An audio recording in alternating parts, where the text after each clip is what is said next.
Hello, welcome everyone. आप सभी का हमारे यूट्यूब चैनल सिविल जंक्शन पर स्वागत है। हम आप लोगों के लिए डीडीएचई के जितने प्रीवियस ईयर करा रहे थे उन सभी का डिटेल सॉल्यूशन प्रोवाइड कर चुके थे। उसमें से एक पेपर, ठीक है, उसमें से एक पेपर जो हमारा जो 1 अप्रैल को हुआ है ना, वो पेपर छूट गया था इवनिंग शिफ्ट का। तो एक बार हम उसे सॉल्व कर लेते हैं उस पेपर को, क्योंकि वो पेपर हमारा मिस हो गया था, पता नहीं कैसे, पता नहीं चला था। तो एक बार उसको सॉल्व कर लेते हैं, आपके एग्जामिनेशन भी है तो आपको बहुत ज़्यादा हेल्प मिल जाएगा। तो हम ज़्यादा टाइम वेस्ट नहीं करेंगे, स्टार्ट करते हैं सीधे अपने क्वेश्चंस को। ठीक है, चलिए क्वेश्चन नंबर 1 से स्टार्ट करते हैं सीधे। अच्छा, क्वेश्चन नंबर 1 क्या कह रहा है अपना? क्वेश्चन नंबर 1 कह रहा है calculate the specific gravity of a liquid if its density is 830 kg per meter cube, take density of water as 1000 kg per meter cube. ठीक है, बहुत ही इजी क्वेश्चन दे रखा है आपका। क्या क्या दे रखा है क्वेश्चन में? आपकी स्पेसिफिक ग्रेविटी बतानी है, ठीक है, डेंसिटी दे रखी है और डेंसिटी ऑफ वाटर आपको पता है। स्पेसिफिक ग्रेविटी की यदि हम बात करते हैं, ठीक है, यदि हम स्पेसिफिक ग्रेविटी की बात करते हैं, 1 सेकंड, पेन को थोड़ा कम कर लेते हैं, कलर। ओके, स्पेसिफिक ग्रेविटी की यदि हम बात करते हैं, ठीक है, तो क्या होता है स्पेसिफिक ग्रेविटी? ठीक है, तो यदि हम स्पेसिफिक ग्रेविटी की बात करते हैं तो rho of fluid upon rho of standard fluid. अच्छा, स्टैंडर्ड फ्लूइड की यदि हम बात करते हैं, in the case of liquid it would be water and in the case of gases it would be air. ठीक है, ये स्टैंडर्ड होता है, या इसी को हम गामा के रूप में भी डिनोट कर सकते हैं। हमारे यहाँ पर रो दे रखा है तो हम रो पीस को सॉल्व कर लेते हैं। ठीक है, अच्छा, अब रो ऑफ फ्लूइड कितना दे रखा है? 830 अपॉन स्टैंडर्ड वाटर की 1000। तो सीधा सीधा सिंपल क्वेश्चन है, कितना आ जाएगा? 0.830। और आपको पता है स्पेसिफिक ग्रेविटी जो है, इसकी कोई डायमेंशन, इसकी कोई आपकी मात्रक मतलब यूनिट नहीं होती है। ठीक है, सही ऑप्शन क्या होगा? Option number. चलेंगे नेक्स्ट क्वेश्चन पे। चलिए क्वेश्चन नंबर 2। अच्छा, क्वेश्चन नंबर 2 क्या कह रहा है आपका? कह रहा है consider the below statements which with regard to principles of serving and identify the correct answer. ठीक है, यहाँ पर स्टेटमेंट दे रखा है, आपको करेक्ट स्टेटमेंट बताना है जो प्रिंसिपल ऑफ सर्विंग से रिलेटेड दे रखा है। प्रिंसिपल ऑफ सर्विंग से तो बहुत ही इजी क्वेश्चन दे रखा है। कह रहा है statement locate the position of A point on the ground by measurement from 2 reference point. बिल्कुल सही बात है, हम भी कोई एक पॉइंट को यदि अपने ग्राउंड पर लोकेट करना होता है तो हम उसको जो है किन्हीं 2 आपके जो है रेफरेंस पॉइंट्स, नोन पॉइंट से उसको हम क्या करते हैं? लोकेट करते हैं अपने ग्राउंड पे। ये बात तो सही है, पहला स्टेटमेंट ये हमारा प्रिंसिपल ऑफ सर्विंग भी है, first statement is correct. Second statement क्या कह रहा है? कह रहा है वर्क फ्रॉम पार्ट 2। अब देखिए क्या है? पार्ट 2 होल होता क्या है आपका? होता है whole to part, whole to part. अच्छा, होल टू पार्ट जो प्रिंसिपल ऑफ सर्विंग है किसके लिए करते हैं? तो एक्यूमुलेशन ऑफ एरर जो है उसको लोकलाइज करने के लिए हम ये काम करते हैं। ठीक है, यहाँ पर ये स्टेटमेंट क्या मिल गया? इनकरेक्ट मिल गया। तो सही ऑप्शन क्या हो जाएगा? Statement A is correct and statement B is incorrect. तो option number B is correct for this question. Now proceed करते हैं नेक्स्ट क्वेश्चन पे। ये थोड़ा इजी क्वेश्चन है, रेडियो में इतने इजी क्वेश्चन तो आए नहीं थे, इससे उसमें थोड़ा इजी क्वेश्चन दिख रहे हैं। चलिए नेक्स्ट क्वेश्चन। ओके, क्वेश्चन पढ़ते हैं। क्वेश्चन क्या कह रहा है हमारा? क्वेश्चन कह रहा है एज पर IAS 456 मीन्स आपका ये RCC क्वेश्चन है। कह रहा है आपका as per IAS 456/2000 to ensure the lateral stability in a cantilever beam, the clear distance from the free end of the cantilever to the lateral restraint shall not exceed where B is width of compression phase midway between the laterals। अच्छा, यहाँ पर actually question क्या पूछ रहा है? Lateral stability की बात कर रहा है। ठीक है, और किसके लिए बात कर रहा है? आप कैंटिलीवर बीम के लिए। कैंटिलीवर बीम के लिए लेटरल स्टेबिलिटी के यदि हम क्राइटेरिया देखते हैं, ठीक है, तो क्या होता है आपका जो डिस्टेंस, ठीक है, जो कैंटिलीवर लेटरल स्ट्रेन की जो है डिस्टेंस जो होती है फ्री एंड से, ठीक है, क्लियर डिस्टेंस वो कितनी लेते हैं? तो वो आपका जो लेटरल स्टेबिलिटी को आपका इंश्योर करने के लिए वो हम कितना लेते हैं कैंटिलीवर के लिए? तो 25 ऑफ विड्थ, ठीक है, विड्थ का 25 गुना या 100 B² D, इसमें से जो भी लेस हो, which ever is less. Okay, यदि हम यही क्वेश्चन जो है हम बात करते हैं सिंपली सपोर्टेड की, ठीक है, ये तो कैंटिलीवर के लिए पूछ रखा है, सिंपली सपोर्टेड के लिए भी पूछ सकता है। सिंपली सपोर्टेड के लिए क्या होगा? आप देख सकते हैं सिंपली सपोर्टेड के लिए 60B और 250 B² D which ever is less. ठीक है, सही ऑप्शन यहाँ पर कैंटिलीवर के लिए हमें क्या मिल गया? तो 60B, ठीक है 60B। ये किसके लिए पूछ रखा है, 1 सेकेंड, क्वेश्चन किसके लिए पूछ रखा है आपका,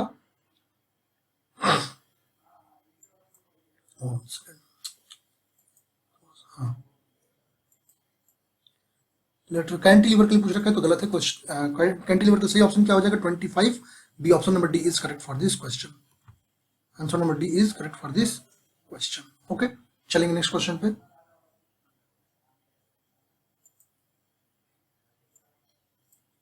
कह रहा है क्या question, according to IS 800/2007 the maximum value of effective slenderness ratio for compression flange of a beam against lateral torsional buckling is.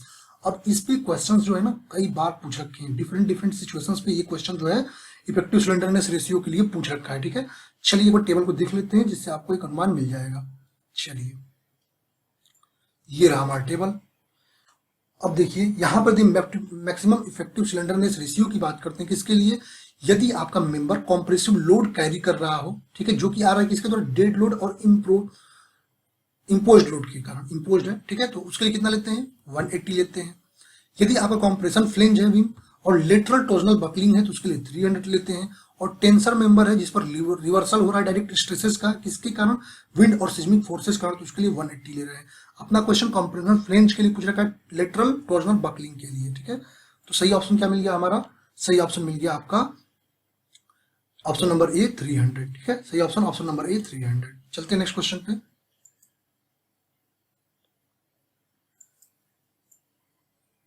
Next question हमारा क्या कर रहा है, identify the incorrect statement with respect to waste water carriage system, ठीक है। यहां पर waste water carriage system की बात कर रहा है, उसके लिए इनकरेक्ट स्टेटमेंट पूछ रखा है, ठीक है।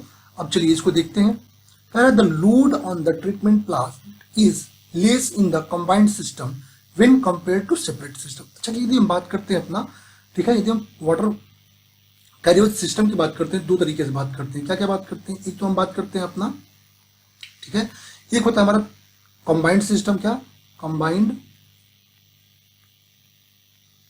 सिस्टम, और एक क्या होता है हमारा सेपरेट सिस्टम, ठीक है। एक हमारा कंबाइंड होता है और एक क्या होता है, सेपरेट सिस्टम। चलिए यदि हम कंबाइंड की बात करते हैं, ठीक है, कंबाइंड की यदि हम बात करते हैं तो कंबाइंड में आपका 1 सेकेंड, यदि हम कंबाइंड की बात करते हैं, कंबाइंड में आपका चाहे वो ड्राई, ठीक है, चाहे ड्राई वाटर फ्लो क्या हो, ड्राई वाटर फ्लो हो या आपका स्टॉर्म वाटर फ्लो हो, स्टॉर्म वाटर फ्लो, ठीक है, दोनों एक साथ होता है। बट सेपरेट में यदि हम बात करते हैं, दोनों अलग होते हैं, अलग अलग पाइप्स जो है इसके लिए होती हैं। चाहे आपका ड्राई वाटर है, ठीक है, ड्राई वाटर फ्लो या आपका स्टॉर्म वाटर फ्लो हो, ठीक है, दोनों के लिए अलग अलग। अब यहाँ क्वेश्चंस पे आते हैं। कह रहा है आपका the load on the incorrect, ये भी ध्यान रखें, इनकरेक्ट बताना है। कह रहा है the load on the treatment plant is less in the combined system when compare to a separate system. अच्छा ये बताइए, सेपरेट सिस्टम में दोनों अलग अलग जा रहा है तो लोड जो है, ठीक है, और वाटर क्या हुआ, आपको वाटर फ्लो होकर के ट्रीटमेंट प्लांट तक जाने से पहले जो है वाटर जो है वो तो आपका ओशियंस में, सी में मिल गया, आपको क्या गया, केवल जो है स्टॉर्म वाटर चला गया। ड्राई वाटर फ्लो केवल जो आपका सॉलिड वेस्टेज है वही तो गया ट्रीटमेंट के लिए, ठीक है। तो इसमें जो है यहाँ ध्यान रखेंगे, सेपरेट वाले में कम लोड आता है जबकि कंबाइंड में दोनों एक साथ है तो लोड ज्यादा आएगा, ठीक है। ये स्टेटमेंट तो ऐसे ही आपको इनकरेक्ट मिल गया। क्या कर रहा है आपका, ट्रीटमेंट प्लांट पर जो है कंबाइंड सिस्टम में सेपरेट से कम लोड मिलेगा, ठीक है, नहीं ज्यादा मिलता है, लेस नहीं मिलता है, मोर मिलता है, ठीक है, मोर मिलता है, ये आपको मिल गया। कह रहा है the large size of sewers is required in the combined system when compared to a separate. बिल्कुल सही बात है, क्योंकि स्टॉर्म वाटर और आपका जो ड्राई वेस्ट जो है, दोनों ड्राई वाटर फ्लो दोनों एक ही साथ है, तो इसके लिए आपका कंबाइंड सिस्टम में जो है आपका सीवर्स की साइज जो है वो ज्यादा होती है as compare to separate system. ये बात सही है। कह रहा है the sewage in the separate system will be of more uniform character and so will be lend itself more easily to purification. सही बात है, सेपरेट सिस्टम के लिए जो है जब दोनों एक साथ हैं, चाहे आपका ड्राई वाटर भी है स्टॉर्म है, तो सेपरेट सिस्टम में जो है आपका यदि हम बात करते हैं अलग अलग है तो आपका यूनिफॉर्म कैरेक्टर होगा, वाटर वाले में वाटर होगा, इसमें ड्राई फ्लो होगा, सॉलिड वेस्टेज होंगे, तो आपका प्यूरिफिकेशन इजी हो जाता है, ठीक है। तो ये आपका सही स्टेटमेंट है। Chances of choking are less in अच्छा कंबाइंड में यदि बात करते हैं चांसेस ऑफ चोकिंग जो है वो लेस होगा, क्योंकि ड्राई भी है और स्टॉर्म ड्राई को आगे लेते जाएगा तो यहाँ पे चोकिंग नहीं होगा, लेकिन सेपरेट में चोकिंग हो सकती है ड्राई वाले में, ठीक है, ये ध्यान रखेंगे। तो ये भी स्टेटमेंट सही है आपका। इनकरेक्ट स्टेटमेंट ए, तो आप सही ऑप्शन क्या हो गया, option number A is correct for this question. चलेंगे अपने नेक्स्ट क्वेश्चन पे। थोड़े अच्छे क्वेश्चन दे रखे हैं ये, बहुत टफ नहीं दे रखा है। As per IS soil classification which of the following symbol is used for poorly graded और ग्रेवली सैंड्स, ठीक है, पुअरली ग्रेडेड या ग्रेवली सैंड्स की बात कर रखा है। देखा option MH, GP, SP, SC, ठीक है। यदि हम बात करते हैं SP क्या होता है, पुअरली ग्रेडेड, ठीक है, 1 सेकंड। SP क्या होता है आपका, पुअरली ग्रेडेड और ग्रेवली सैंड होता है। GP क्या होता है, पुअरली ग्रेडेड ग्रेवल के लिए। SM क्या होता है, सिल्टी सैंड्स के लिए। और MH क्या होता है, इनऑर्गेनिक सिल्ट के लिए। किसके लिए पूछ रखा है, तो आपका ग्रेवली सैंड के लिए, पुअरली ग्रेडेड ग्रेवल के लिए पूछ रखा है, ठीक है। सही ऑप्शन क्या मिलता है, ऑप्शन नंबर C, SP। चलेंगे नेक्स्ट क्वेश्चन पे। IS क्लासिफिकेशन में आप देख सकते हैं नॉमेनक्लेचर। चलते हैं नेक्स्ट क्वेश्चन पे। In transfer surveying the direction of a line PQ of length 320 metre measured in the whole circle bearing system is found to be 30 degree 00 minute, calculate departure. Okay, यहाँ पर आपको departure बताना है। 1 second, इसको use कर लेते हैं।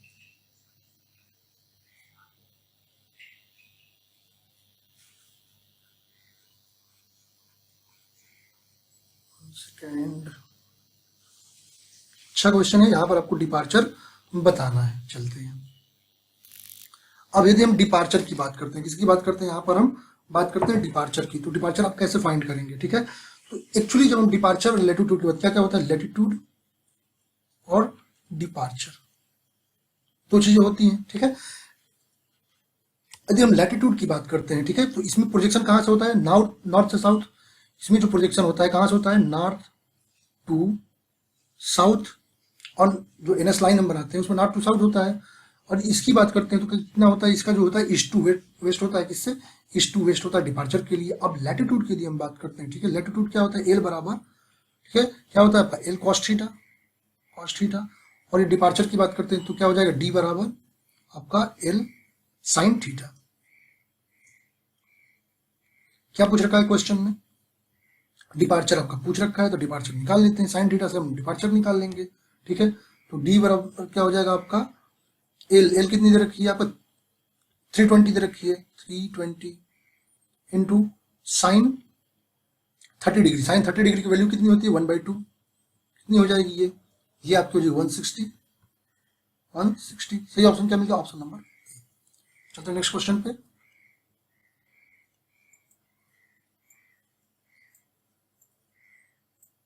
Okay, next question क्या कर रहा है, consider the below statement with respect to cutback bitumen and identify the correct answer, ठीक है।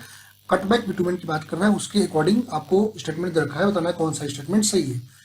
ओके, कर the addition of petroleum hydrocarbon kerosene decreases the viscosity, ठीक है, विस्कोसिटी ऑफ द बिटुमिन। अच्छा, जब हम कटबैक की बात करते हैं तो कटबैक में हम क्या करते हैं, ठीक है, इसमें कोई हम सॉल्वेंट मिलाते हैं और वो सॉल्वेंट क्या करता है, विस्कोसिटी को डिक्रीज करता है, ठीक है। बिटुमिन जो होती है, कटबैक बिटुमिन की बात करते हैं, क्या होता है कटबैक बिटुमिन में, 1 सेकंड, हम बात कर रहे हैं कटबैक बिटुमिन की। कटबैक बिटुमिन क्या होता है, हम बिटुमिन जो होती है, ठीक है, क्या होती है, जो हमारी बिटुमिन होती है, बिटुमिन में हम क्या मिलते हैं, सॉल्वेंट मिलाते हैं। इसमें क्या करते हैं, सॉल्वेंट ऐड करते हैं। और ये सॉल्वेंट जो है ना, सॉल्वेंट क्या करता है, ये सॉल्वेंट जो है हमारी जो विस्कोसिटी होती है, क्या विस्कोसिटी, ठीक है, विस्कोसिटी जो होती है उसको डिक्रीज करती है। अच्छा, यदि विस्कोसिटी डिक्रीज हुआ, चलिए पहली बात तो हमारा सॉल्वेंट क्या होगा, यहाँ पर पेट्रोलियम भी एक सॉल्वेंट है, ठीक है, केरोसिन जो है, ठीक है, तो ये हम सॉल्वेंट मिला रहे हैं तो विस्कोसिटी डिक्रीज करेंगे, ये बात सही है, स्टेटमेंट सही है।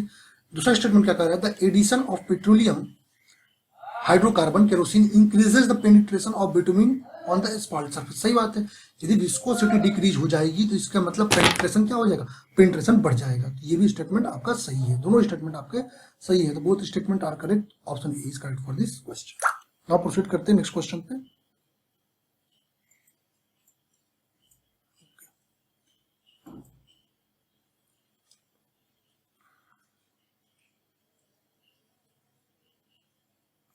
क्या कर रहा है नेक्स्ट क्वेश्चन, कह रहा है विच of the following is not the effect of cold water concreting करें, इनमें से कौन कोल्ड वाटर कंक्रीटिंग का इफेक्ट नहीं है, ठीक है। अच्छा, यदि हम कोल्ड वाटर कंक्रीटिंग के इफेक्ट की बात करते हैं, ठीक है, यहाँ पर हम देख लेते हैं कोल्ड वाटर कंक्रीट के इफेक्ट की बात करते हैं, वेदर इफेक्ट की, ठीक है। इसमें क्या होता है, कोल्ड वाटर होगा, ठीक है, यदि कोल्ड क्लाइमेट होगा, मान लीजिए कोल्ड क्लाइमेट है, कोल्ड वेदर है, ठीक, कोल्ड वेदर में क्या होगा, कोल्ड वेदर क्लाइमेट में आपका हाइड्रेशन ऑफ सीमेंट वो रिड्यूस हो जाएगा, ठीक है, क्योंकि आपका प्रोसेस हाइड्रेशन का जल्दी हो नहीं पाएगा तो वो डिक्रीज हो जाएगा। हार्डनिंग टाइम जो हो वो क्या होगा, हार्डनिंग टाइम कंक्रीट की वो डिक्रीज हो जाएगी, क्योंकि आपका सही से केमिकल रिएक्शन नहीं हो पा रहा है, हाइड्रेशन नहीं होगा तो आपका डिलेड हो जाएगा हार्डनिंग, ठीक है। अच्छा, यहाँ पर जो क्या हो जाएगा, आपका वाटर फ्रीज हो जाएगा, आपको कंक्रीट में वाटर फ्रीज हो जाएगा, ठीक है। अब इसमें जो है फ्रीजिंग और थाविंग का कंडीशन भी आ जाता है, ठीक है, और टेम्परेचर के कारण जो स्ट्रेस जो है वो डिफरेंट हो जाते हैं, ठीक है। तो यहाँ पर हम आते हैं, reduce the rate of hydration, क्या बताना है, नॉट इफेक्ट, बिल्कुल बात सही है, आपका रिड्यूस हो जाएगा। Freezing of water contain in plastic concrete, सही बात, प्लास्टिक कंक्रीट फ्रीजिंग हो जाएगी वाटर की, ठीक है। डिलेड हार्डनिंग, डिले हो जाएगी, सही बात है। इंक्रीज हीट ऑफ हाइड्रेशन, नहीं, यदि आपका हाइड्रेशन प्रोसेस ही धीरे हो गया, रेट ऑफ हाइड्रेशन, तो आपका जो हीट ऑफ हाइड्रेशन भी है वो भी क्या होगा, रैपिड ना हो, आपका इंक्रीज ना होगा, डिक्रीज हो जाएगा, ठीक है, ये डिक्रीज हो जाता। नॉट इफेक्ट है कौन सा, डी, सही ऑप्शन, ऑप्शन नंबर डी। चलेंगे अपने नेक्स्ट क्वेश्चन पे। Correct, calculate the modulus of rigidity for an alloy body if its modulus of elasticity is found to be 200 GPa. Consider the Poisson ratio of tested material is 0.25. बहुत ही easy question है ये भी, ठीक है। तो इस बार थोड़े इजी क्वेश्चन दिख रहे हैं, वरना डेली में इतने इजी क्वेश्चन तो थे नहीं, इसमें थोड़े इजी क्वेश्चन हमें दिख रहे हैं। चलिए, वॉइस की प्रॉब्लम हो रही थी, उसे सेट किया, अब करते हैं। चलिए, इस क्वेश्चन में हम क्या पूछ रखा है, इस क्वेश्चन में यदि हम बात करते हैं तो हमारा जी पूछ रखा है, आपको पता है ई इक्वल टू क्या होता है, ई इक्वल टू यदि हम बात करते हैं क्या होता है, 2g 1 प्लस म्यू, ठीक है, 2g 1 प्लस म्यू। चलिए, यदि हम बात करते हैं तो ई की वैल्यू कितनी रखी है, 200 equal to 2g 1 plus 0.25, 0.25।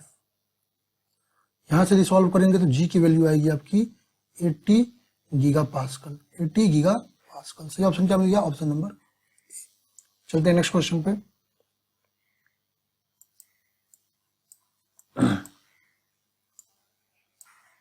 Which of the following expression is correct to compute the moment of inertia of a hollow section shown in the figure, ठीक है।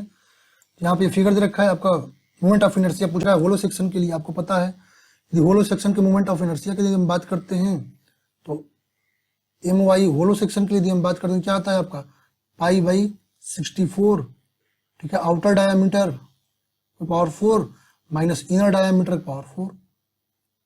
और यदि यहाँ पर मोमेंट ऑफ इनर्शिया यदि हम किसकी बात करते हैं, सॉलिड की बात करते हैं, किसकी, सॉलिड की बात करते हैं, तो यहाँ क्या हो जाता है, पाई बाई 64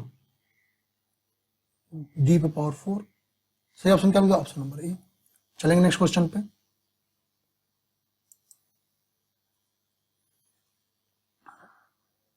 ठीक है, वन सेकंड,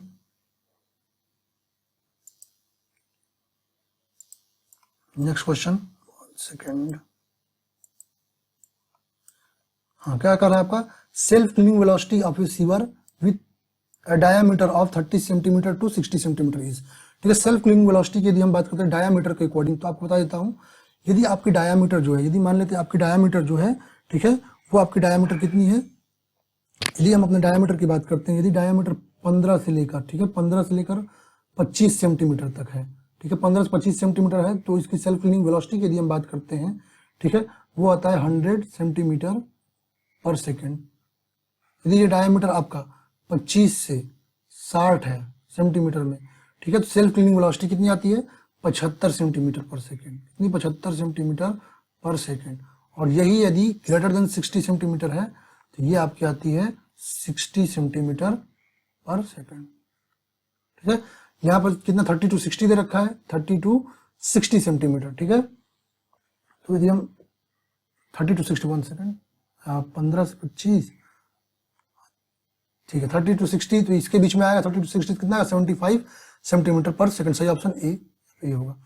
नेक्स्ट क्वेश्चन क्या कर रहा है आपका, which of the following minor losses in pipe flow is taken as v square upon 2g where v is the velocity of liquid. आपको पता है कि यदि हम जब, ठीक है, यदि हम पाइप के एग्जिट पर, कहां पर पाइप की जो एग्जिट होती है वहां पर यदि हम हेड लॉस की बात करते हैं, ठीक है, पाइप के एग्जिट पर यदि हम हेड लॉस की बात करते हैं तो वो आपका हेड लॉस निकालते हैं किससे, v स्क्वायर अपॉन 2g से, ठीक है। तो कहां पर सही ऑप्शन क्या होगा, option number D, loss of head at the exit of the pipe, वहां पर हम निकालते हैं v स्क्वायर अपॉन 2g से, ठीक है। यहाँ पर आप देख सकते हैं, ठीक है। यही head loss due to expansion निकालते तो क्या हो जाता है, v1 square minus v2 square का होल स्क्वायर अपॉन 2g, ठीक है। तो ये भी आप देख सकते हैं। चलते हैं नेक्स्ट क्वेश्चन पे। हमारा क्या करें next question, calculate the bulk modulus of an alloy body if its modulus of elasticity is found to be 180 gigapascal, consider the Poisson ratio. यहाँ पे इजी क्वेश्चन है, पॉइजन रेशियो आपको दे रखा है, आपको क्या बताना है, आपको बताना है इसमें बल्क मॉडुलस बताना है।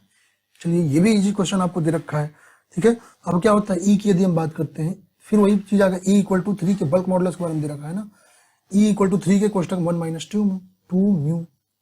चलिए वैल्यू रखते जाते हैं, ठीक है। यहाँ पर calculate the bulk modulus of an alloy if its modulus of elasticity is found to be 180, ये आपका 180 दे रखा है, ओके। 3 इंटू के आपको फाइंड करना है, 1 माइनस 2 इंटू 2 0.25, ठीक है। यदि इसको सॉल्व करेंगे तो यहाँ से के की वैल्यू आ जाएगी आपकी 120 गीगा पास्कल, 120 गीगा पास्कल, ठीक है। बिल्कुल इजी क्वेश्चन ये भी दे रखा है, सही ऑप्शन ऑप्शन नंबर डी। चलेंगे नेक्स्ट क्वेश्चन पे। करें find the surface tension in a soft bubble of 80 mm diameter having a internal pressure 3 newton per metre square in excess of outside pressure, ठीक है। सॉफ्ट बबल की बात कर रहा है यहाँ पर, ये भी इजी क्वेश्चन है। अच्छा ये चलिए एक चीज आपको बता देते हैं, 3 चीजें सर आते हैं इस क्वेश्चन पे। एक तो हमारा बबल का आया है, ठीक है, बबल का आ सकता है, ठीक है, ड्रॉपलेट का आ सकता है, किसका, ड्रॉपलेट का, और किसका आ सकता है, जेट का आ सकता है, जेट का, ठीक है। यदि बबल की बात करते हैं तो डेल पी जो निकल के आती है बबल के लिए, फिर इसके लिए डेल पी और इसके लिए डेल पी, चलो सब निकाल लेते हैं प्रेशर के बारे में, ठीक है। बबल के लिए यदि निकालते कितना आएगा, 8 सिग्मा अपॉन डी। इसके लिए बात करते हैं तो कितना आएगा, तो आपका आएगा 4 sigma upon D, 4 sigma upon D. और इसके लिए बात करते हैं कितना आएगा, 2 सिग्मा अपॉन डी। चलिए बबल के लिए पूछ रखा है तो कितना हो जाएगा, 8 इंटू डायमीटर कितना दे रखा है, 80 mm दे रखा है डायमीटर, ओके। अच्छा 80 mm having internal pressure of इतना एक्सेस ऑफ आउटसाइड, क्या कर रहा है आपका, फाइंड सरफेस टेंशन। अच्छा आपको सरफेस टेंशन निकालनी है, 1 सेकंड, इसके लिए आपको क्या निकालनी है, सरफेस टेंशन, सिग्मा निकालनी है, ओके। बाकी चीज इधर की सिग्मा आपको निकालनी है इस क्वेश्चन में। ये भी दे रखा है 3 न्यूटन पर मीटर स्क्वायर। चलिए 3 आ गया, यहाँ पर न्यूटन पर मीटर स्क्वायर में 3 है, इसको 8 को चेंज कर लेते हैं, 1 second.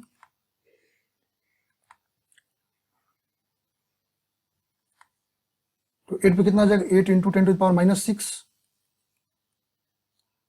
Into sigma upon D की वैल्यू दे रखी कितनी, ठीक है, 1 सेकंड, 8 डी को चेंज करना है ना, थोड़ी सी मिस्टेक हो गई। 8 इंटू सिग्मा अपॉन डी की वैल्यू हमारी 8 into 10 to the power minus 6। यहाँ सिग्मा यदि निकालेंगे तो सिग्मा हमारा निकाल कर आएगा 0.03 न्यूटन पर मीटर। मीटर में हमको निकालना है तो मीटर में वैल्यू आएगी, ठीक है। सही ऑप्शन क्या मिल गया, सही ऑप्शन मिल गया ऑप्शन नंबर ए। चलेंगे नेक्स्ट क्वेश्चन पे।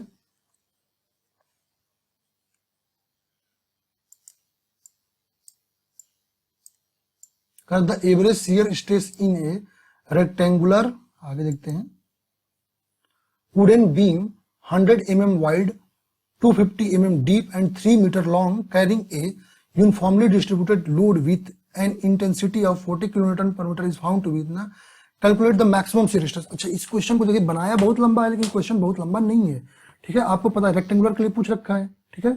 अब क्या पता है, क्या होता है रेक्टेंगुलर के, यदि हम क्यू मैक्स की बात करते हैं, ठीक है, Q max upon Q average की बात करते हैं, दोनों का रेशियो क्या आता है, 3/2, क्या आता है 3/2। अब इस क्वेश्चन में देखिए इतना, इंटेंसिटी इतना, ठीक है। Calculate the maximum shear stress आपको पूछ रखा है, ठीक है, और एवरेज दे रखा है, आपको एवरेज निकालनी नहीं है, ठीक है। आपको एवरेज जो है इसमें 2.4 का एवरेज जो यहाँ पर 24 का दे रखा है, ठीक है, एवरेज दे रखा है, सीधे सीधे आपको एवरेज दे रखा है, डायरेक्ट रख सकते हैं इसको। तो क्या हो जाएगा यहाँ पर क्यू मैक्स निकालनी है, निकाल सकते हैं क्यू मैक्स, ठीक है। तो 3/2 इंटू कितना है मेगा पास्कल है, तो 2.4 से 24 मेगा पास्कल होगा, 2.4 नहीं होगा, ये 24 है, ठीक है, 24 है, थोड़ा सा मिस्टेक है, ये 24 होगा, ये 2.4 है, 1 सेकेंड, 3/2 तो 2.4 ही है, 2.4 है, कितना आ जाएगा 1.2 भारतीय 3.6 आ जाएगा। Option number A is correct for this question. चलते हैं नेक्स्ट क्वेश्चन पे। Correct, consider the below statement with respect to retaining wall subjected to earth pressure and identify the correct answer. Okay, earth pressure कह रहा है, correct, active earth pressure is developed when the wall moves away from the backfield, ठीक है। तो कह रहा है कि चलिए, और दूसरा क्या कह रहा है, active earth pressure is greater than the earth pressure at rest. चलिए हम इस चीज को एक बार देख लेते हैं, ठीक है, तब इस पे आते हैं। यदि एक्टिव अर्थ प्रेशर की बात करते हैं, किसकी, एक्टिव अर्थ प्रेशर की बात करते हैं, तो जब भी आपका जो सॉइल है, ठीक है, सॉइल जो है फोर्स लगाएगा वॉल पे, और उसके द्वारा यदि वॉल जो है अपनी सॉइल से जो फीलिंग है उससे मूव अवे, दूर चली जाती है, तो वो प्रेशर जो होता है वो एक्टिव अर्थ प्रेशर होता है। रेस्ट में क्या होता है, ठीक है, जहां पर कोई यील्डिंग नहीं शो होती, कोई मूवमेंट शो नहीं होता है, वो रेस्ट प्रेशर होता है। और पैसिव अर्थ प्रेशर क्या है कि वॉल जो है ना वो बैकफील को टुवर्ड्स पुश हो जाती है, वॉल जो है बैकफील के टुवर्ड्स पुश होती है, ठीक है, ये होता है। और यदि हम बात करते हैं इनकी, ठीक है, इनमें सबसे ज्यादा कौन होता है और सबसे कम, ठीक है, कौन होता है, ठीक है। यदि हम बात करते हैं तो एक्टिव अर्थ प्रेशर जो है वो कम होता है पैसिव से। एक्टिव अर्थ प्रेशर पैसिव, सबसे ज्यादा रेस्ट, रेस्ट के बाद पैसिव, पैसिव के बाद एक्टिव होता है। तो यहां पर आते हैं स्टेटमेंट्स पे। पहला स्टेटमेंट कह रहा है आपका, active earth pressure is developed when the wall moves away from the backfield. सही बात है, active earth pressure move away होता है, ये स्टेटमेंट सही है। फिर active earth pressure is greater, नहीं, ग्रेटर नहीं होता, less than earth pressure at rest, ठीक है, लेस होता है, तो ये स्टेटमेंट रॉन्ग है। सही ऑप्शन क्या मिल गया आपका, statement A is correct but statement B is incorrect. सही ऑप्शन ऑप्शन नंबर डी। चलेंगे नेक्स्ट क्वेश्चन पे।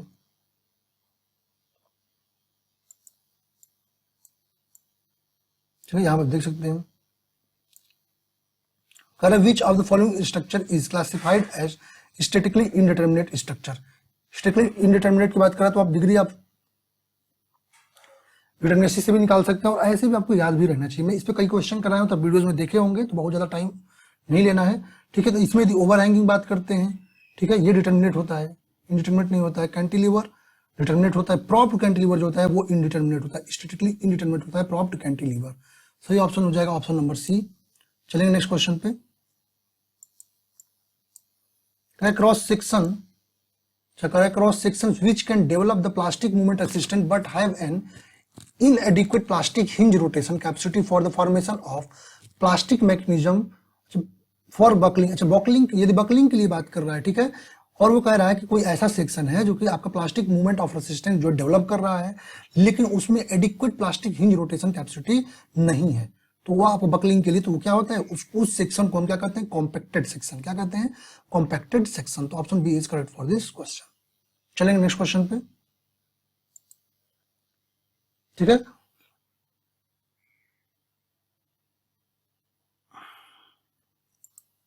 कर बर्नौली इक्वेशन, 1 सेकेंड, कर Bernoulli's equation is not applicable when the, correct, Bernoulli equation कब एप्लीकेबल नहीं होता है। Correct, flow is rotational, flow is steady, flow is incompressible, flow is ideal. अब Bernoulli equation की बात करते हैं तो उसके कुछ कंडीशंस क्या हो सकते हैं, फ्लो आपका इरोटेशनल और स्टडी होना चाहिए, फ्लो इनकंप्रेसिबल होना चाहिए, फ्लो आइडियल होना चाहिए, ठीक है।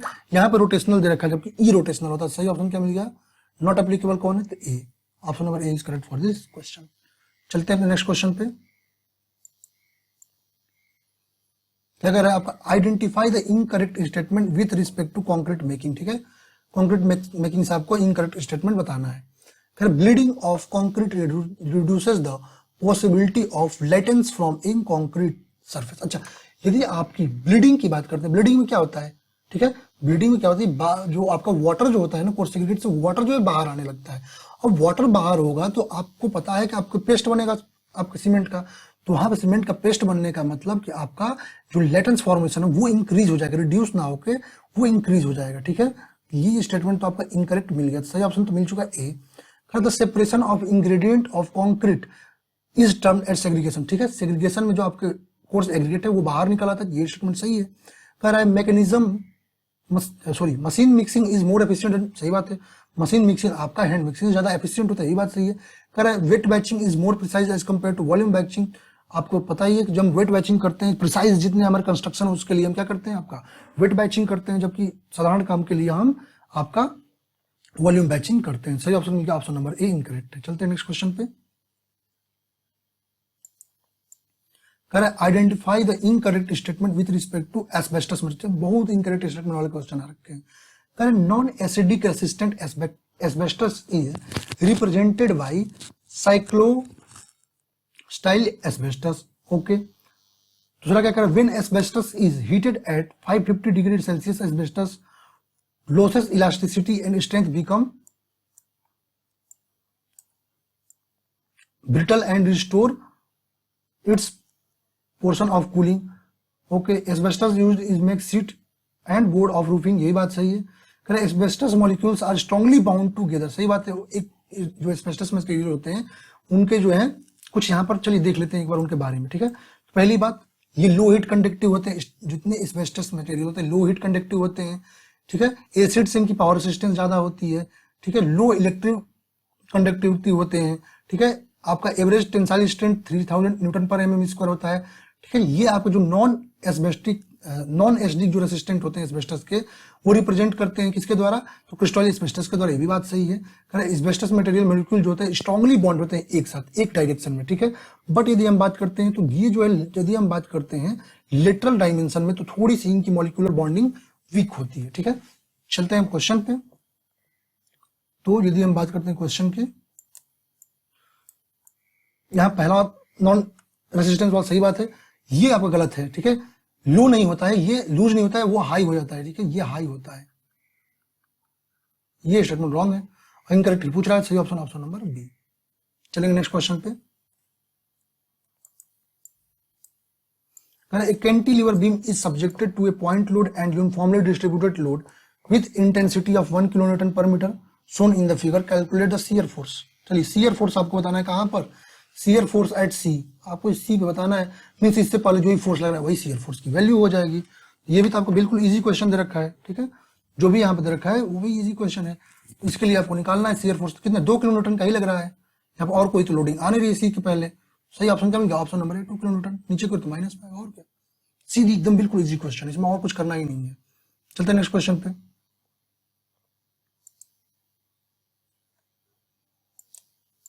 इन tacheometric surveying the subtense bar method is also called the, ठीक है। टैक्योमेटर मेथड में बात करते हैं तो आपका मूवेबल हेयर मेथड होता है, फिक्स हेयर मेथड होता है, ठीक है।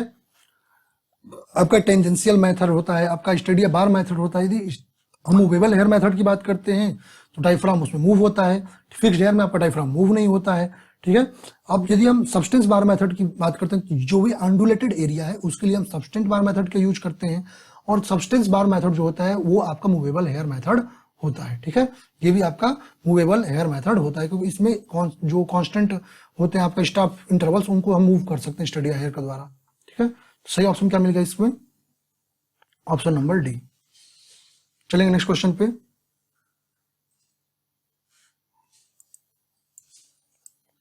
कहा the specific surface of a cement is property cement use to know the, अच्छा स्पेसिफिक सरफेस जो है हम किस प्रॉपर्टी को सीमेंट में जानने के लिए यूज करते हैं। अच्छा स्पेसिफिक ग्रेविटी ऑफ सीमेंट याद रखा है। अच्छा स्पेसिफिक ग्रेविटी ऑफ सीमेंट कितनी होती है, स्पेसिफिक ग्रेविटी ऑफ सीमेंट कितनी होती है, 3.14 स्पेसिफिक ग्रेविटी होती है। अच्छा डेंसिटी की यदि बात करते हैं सीमेंट की कितनी होती है, 1440 kg पर मीटर क्यूब, ठीक है, 1440 kg पर मीटर क्यूब। अब यदि हम बात करते हैं स्पेसिफिक आपका सरफेस तो ये आपको बताता है फाइननेस ऑफ सीमेंट का, किसको, फाइननेस ऑफ सीमेंट, और ली चैटलियर फ्लास्क के द्वारा इसका मेजरमेंट करते हैं, ठीक है। तो ऑप्शन डी इज करेक्ट। चलेंगे नेक्स्ट क्वेश्चन पे।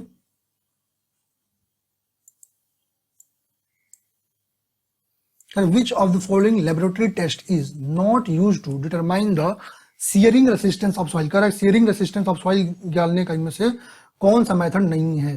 कह रहा unconfined compression test, equiposition test, direct shear test, और क्या दे रखा है आपका, और एक दे रखा है आपका वेन शियर टेस्ट। ठीक है, अब आपका लेबोरेटरी टेस्ट की बात करते हैं शियर रेसिस्टेंस निकालने के लिए, तो अनकंफाइंड कंप्रेशन टेस्ट भी है, वेन शियर टेस्ट भी है आपका, डायरेक्ट शियर टेस्ट भी एक और है आपका, कौन सा, ट्राई एक्सियल टेस्ट। कौन सा? Triaxial test.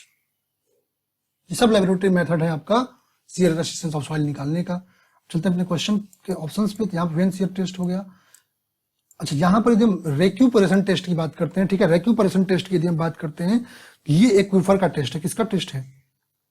ये आपका एक्विफर के लिए होता है। ठीक है, एक्विफर के लिए ये आपका एक्विफर का टेस्ट होता है।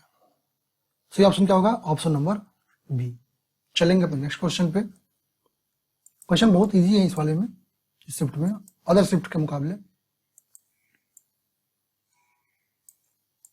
क्या कह रहा है? In which of the following system is the sewage allowed to sprinkle over a bed of coarse rough and hard filter media and it is then collected through the under drainage system. कह रहा है कि आपका किस sewage का system में आपका कह रहा है कि आपका स्प्रिंकल होता है बेड कोर्स पे, rough and hard filter media होती है, और नीचे को ड्रेन सिस्टम में जाकर वो कलेक्ट होकर निकल जाता है। तो वो आता है आपका सही में, तो वो होता है आपका ट्रिकलिंग फिल्टर। ठीक है, यदि हम ट्रिकलिंग फिल्टर की बात करते हैं तो उसमें एरोबिक अटैच्ड ग्रोथ होती है, और इसमें जो होता है क्या होता है, सीवेज जो अलाउड होता है स्प्रिंकल के द्वारा जो है बेड कोर्स पे आता है और नीचे की ओर आकर ड्रेनेज में कलेक्ट हो जाता है। सही ऑप्शन क्या मिल गया? Option number B. चलेंगे नेक्स्ट क्वेश्चन पे। At time of grinding of cement clinker a small quantity of gypsum is added to the clinker. ठीक है, अच्छा यदि हम क्लिंकर्स की बात करते हैं ना, जब हम जिप्सम को ऐड करते हैं, जिप्सम का कार्य क्या होता है? ठीक है, पहला क्या होता है, हम बर्निंग करते हैं। ठीक है, अपने बर्निंग करेंगे जब, क्या होती है? बर्निंग होती है। ठीक है, बर्निंग करते हैं, बर्निंग के बाद ये क्लिंकर जो होते हैं, ठीक है, क्लिंकर बनते हैं। क्या होते हैं? क्लिंकर बनते हैं। क्लिंकर का फॉर्मेशन होता है। अब क्लिंकर फॉर्मेशन के बाद इसमें क्या करते हैं? जिप्सम ऐड करते हैं। जिप्सम ऐड करते हैं। ठीक है, जिप्सम ऐड कर, जिप्सम किस लिए ऐड करते हैं? ठीक है, तो जिप्सम जो होता है ना, जो फ्लैश सेटिंग है उसको जो है क्या करता है? कम कर देता है। फ्लैश सेटिंग बढ़ाता है, रिएक्शन को वो रिड्यूस करता है। ठीक है, तो हम किसको मिलाते हैं? जिप्सम को। रिटार्डर का काम करता है जिप्सम हमारा। ठीक है, और इसी के बाद हम क्या करते हैं? ग्राइंडिंग करते हैं। इसके बाद हम क्या करते हैं? ग्राइंडिंग करते हैं। यहाँ पर क्या कर रहा है? To reduce the amount of sulphate cement, नहीं, ऐसा कुछ नहीं होता है। कर रहा है to improve, to prevent the flash setting of cement. सही बात है, जिप्सम क्या करता है? आपका सीमेंट की फ्लैश सेटिंग को जो है प्रिवेंट करता है। ठीक है, सही ऑप्शन क्या होगा? Option number B. चलेंगे नेक्स्ट क्वेश्चन पे।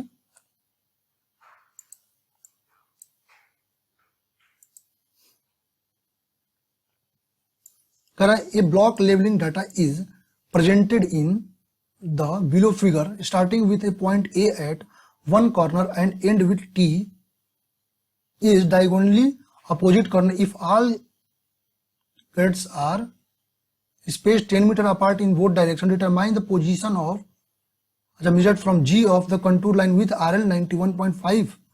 चलिए 91.5 RL दे रखा है G के लिए। Okay, which line GH? Okay, GH के लिए पूछ रखा है। यहाँ पर क्वेश्चन थोड़ा सा ट्रिकी क्वेश्चन है, ये आपको सोचना पड़ेगा। ठीक है, चलिए हम GH के लिए बना लेते हैं पहले। ठीक है, GH के लिए हम पहले बनाते हैं। एक सेकंड, ये हमारा GH हो गया। GH, G पे वैल्यू कितनी दे रखी है? 91.125। कितनी? 91.125 ये रख रही है आपको 91.125। ओके, H पे कितना है? 92.310। ठीक है, 90 H पे अब कितना है? 92.310। 10 मीटर अपार्ट है, तो ये आपका 10 मीटर का है। ओके, अब क्या कह रहा है आपका? 92.31। यहां पर आते हैं तो कितना, और कितना दे रखा है यहां पर? एक सेकंड,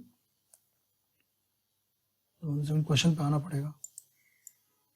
91.5 दे रखा है। ठीक है, 91.5 का दे रखा है RL दे रखा है 91.5 का, और कितना आ रहा है यहाँ पे जा रहे हैं तो RL आपका 91.5 का RL दे रखा है। कितना यहाँ पे मान लेते हैं, कहीं आपका RL है कितना का? 91.5 का RL दे रखा है। ठीक है, और ये हाइट कितनी हो जाएगी आपकी? यदि यहाँ से देखें कितना? 90.31 का, 90.31 92 है तो 90.31 से लेते हैं, तो 90.31 ये हो गया 90.31, 1 सेकेंड, 90.31। अब चलिए एक ट्रायंगल बन जाएगा ये, ठीक है। अब इसको सॉल्व कर लेते हैं सिमिलर ट्रायंगल का रूल लगा के।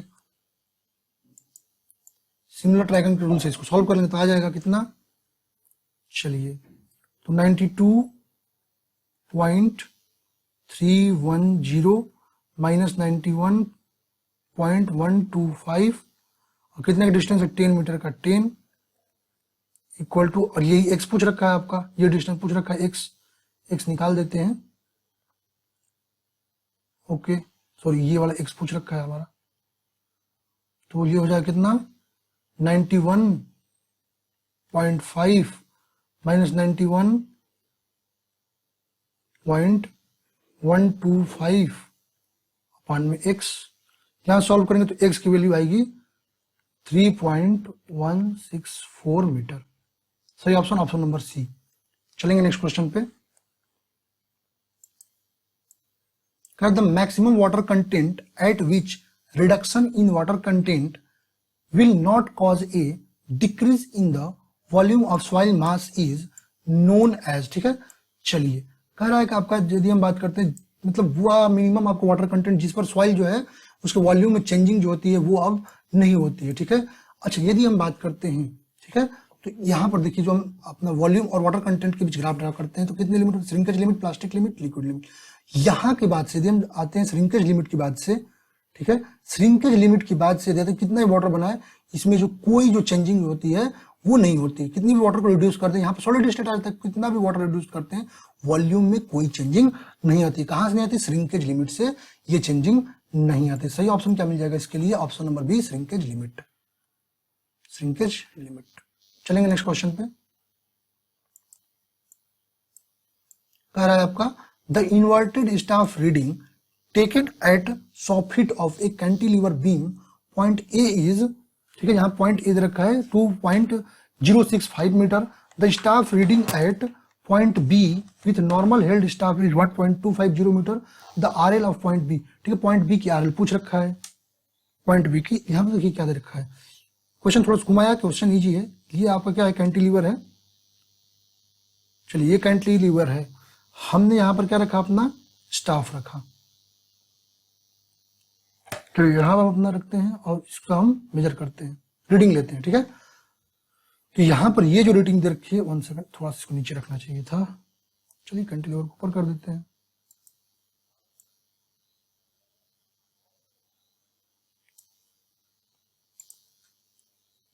चलिए ये रहा है हमारा कैंटिलीवर, ठीक है। तो ये जो डिस्टेंस दे रखा है ये वाला, ये दे रखा आपका 2.065 मीटर, ओके। फिर यहाँ बैक साइटिंग के लिए बात कर रहे हैं, बैक साइटिंग ले ली। अब हम फोर साइट ले रहे हैं, ठीक है, फोर साइट ले रहे हैं तो कितना आ रहा है, ये फोर साइट की बात कर रहे हैं। यहाँ पर एक स्टाफ फील्ड है हमारा, ये जो आ रहा है कितना आ रहा है हमारा 1.250 मीटर। आरएल बताना है, घटा लीजिए इसमें से जोड़ के दोनों को, तो आरएल निकल जाएगा आपका, ठीक है। आरएल आप पॉइंट बी बताना है, और ए के लिए कितना दे रखा है, ए के लिए आपका दे रखा है कितना, staff reading take 2.50, the staff reading at point B is normally, दोनों घटा लेंगे तो घटाएंगे, दोनों घटाने में कितना आएगा 96.685, इतना इजी तो आप लोग खुद ही घटा लेंगे, कितना आएगा 96.685। सही ऑप्शन, ऑप्शन नंबर सी। चलते हैं नेक्स्ट क्वेश्चन पे।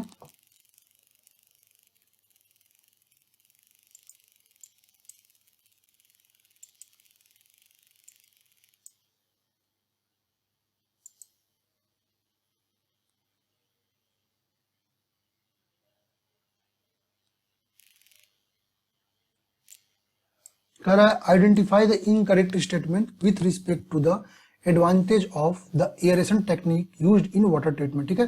वाटर ट्रीटमेंट में हम जब एयरेशन टेक्निक यूज करते हैं, कह रहा है कि उसका एडवांटेज कौन सा, यहाँ पे इनकरेक्ट एडवांटेज दे रखा है, it reduces pH value of water. नहीं, यदि ये बात सही है, पीएच वैल्यू जो है वो रिड्यूस करता है। यदि हम बात करते हैं एयरेशन ट्रीटमेंट की टेक्निक की, तो पीएच वैल्यू को डिक्रीज तो करता है, लेकिन ये इसका डिसएडवांटेज है, एडवांटेज नहीं है। ये आपका मिल गया इनकरेक्ट स्टेटमेंट, सही तो मिल चुका है। It decreases the carbon dioxide content of water, ये बात सही है। It converts iron and manganese from their soluble state to insoluble state, ये भी बात सही है। ठीक है। It remove the taste and odour caused by gas to the organic, यही बात सही है। सही ऑप्शन क्या होगा? Option number A, pH value decrease करता है, बट ये आपका इसका डिसएडवांटेज है, एडवांटेज नहीं है। ओके, चलेंगे नेक्स्ट क्वेश्चन पे। कह रहा है आपका identify the member A used in trust shown in the figure. ठीक है, तो आपको बताना है कि इनमें से ए क्या है, कहाँ गया ए क्या है। अब बताइए ए को क्या बोलते हैं, इसमें ए की बात करते हैं तो ए को हम क्या बोलते हैं। ठीक है, तो ए हमारा क्या है, ये हमारा है प्रिंसिपल राफ्टर। ए क्या है हमारा, ए है हमारा प्रिंसिपल राफ्टर। ए क्या है हमारा, ये है प्रिंसिपल राफ्टर, प्रिंसिपल राफ्टर। देखिए ऐसे भी क्वेश्चन डीडीए ने पूछ रखा है, प्रिंसिपल राफ्टर। सही ऑप्शन ऑप्शन नंबर डी। चलेंगे नेक्स्ट क्वेश्चन पे।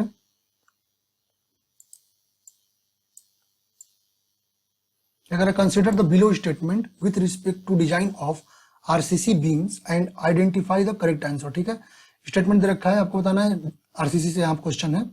स्टेटमेंट दे रखा है, spacing of shear enforcement in a simply supported RCC rectangular beam shall be reduced at the middle portion along the length of the beam when compared to a portion of beam near the supports। नहीं, यहां पर यदि हम बात करते हैं, ठीक है, तो यदि हमारा ये सिंपली सपोर्टेड बीम हुआ, ठीक है, क्या है, सिंपली सपोर्टेड बीम हुआ, ठीक है,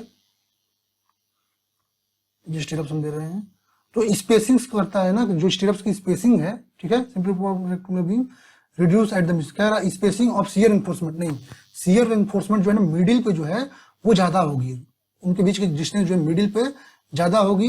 ठीक है, मतलब ये ज्यादा घने मिडिल पे रखेंगे, मिडिल पे कम डिस्टेंस एक दूसरे के बीच की जो है, मिडिल पे जो है उनके बीच की डिस्टेंस कम होगी, और जैसे जैसे आप एंड पर जाएंगे वो डिस्टेंस ज्यादा होगी। तो ये स्टेटमेंट आपका रॉन्ग मिल गया। ओके, द पोजीशन ऑफ, ठीक है, क्या कह रहा है, a spacing of shear enforcement in a simply supported RCC rectangular beam shall be reduced at, अच्छा सही बात है, रिड्यूस होती है, हाँ सही बात है, 1 सेकंड गलती हो गया, हमने पढ़ा नहीं सही से। बीच में जो स्पेसिंग होती है वो रिड्यूस होती है और यहाँ पर स्पेसिंग ज्यादा होती है। ये स्टेटमेंट सही है, स्टेटमेंट सही है। क्या the position of longitudinal enforcement shall be above the neutral axis in case of cantilever beam subjected to uniformly distributed load to what's down. कह रहा है the position of longitudinal enforcement shall be above, नहीं वो आपका यदि हम बात करते हैं, ठीक है, यहां पर 1 सेकंड, एबव ही होता है इसमें, तो एबव ही रखते हैं, तो ये भी स्टेटमेंट सही है। Spacing of simply supported RCC rectangular beam shall be reduce, spacing यहां पर रिड्यूस नहीं है। अच्छा, दोनों स्टेटमेंट आपको सही है, बोथ स्टेटमेंट आर करेक्ट। चलेंगे नेक्स्ट क्वेश्चन पे।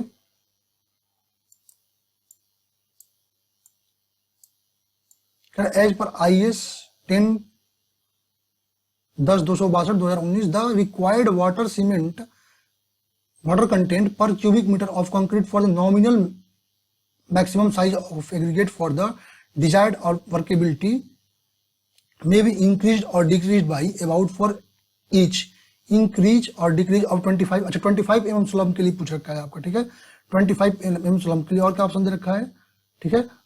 चलिए 25 mm स्लम के लिए हम बात करते हैं वाटर कंटेंट पर क्यूबिक मीटर, तो कितना हमको डिक्रीज लेते हैं, इंक्रीज या डिक्रीज लेते हैं, 3%, ठीक है, कितना 3%। सही ऑप्शन क्या मिलेगा, ऑप्शन नंबर डी 3%। चलेंगे नेक्स्ट क्वेश्चन पे।